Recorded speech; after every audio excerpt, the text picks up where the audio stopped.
Tvöfalt meira hefur verið afskrifað af skuldum fyrirtækja en skuldum heimila landsmanna frá hruni. 5 stór fyrirtæki og auðmenn hafa fengið meira afskrifað en öll heimilin í landinu. Skuldir fyrirtækja, auðmanna og heimila í landinu hafa verið felldar niður nærri 750 milljarða króna.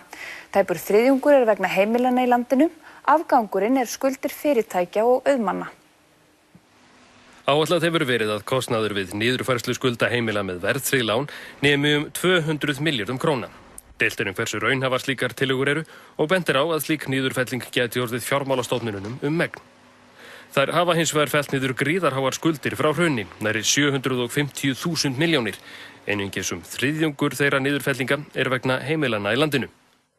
Niðurfærsla vegna 110% leiðarinnar samtals 43,6 milljarðar króna. Niðurfærsla vegna sértækrar skuldaaðlögunar nemur alls 6,2 milljörðum.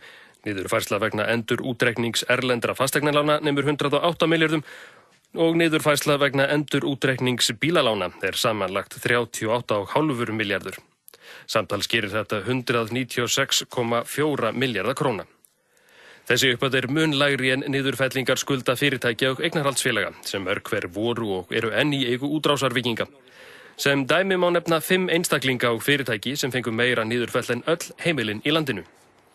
Arion banki felldi niður 30 milljarða skuld 1998 EHF sem var að stórum hluta í eigu Jóns Ásgeirs Jóhannessonar. Landsbankinn felldi niður allt að 50 milljarða skuld Magnúsar Kristinssonar útgerðarmanns.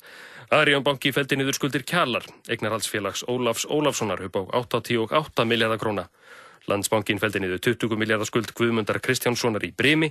Skuldir en eins upp á 17 milljarða voru felldar niður. Þessar niðurfellingar samtals 205 milljarðar króna eða 8.000 milljónum meira en heimilin hafa fengið niðurfellt.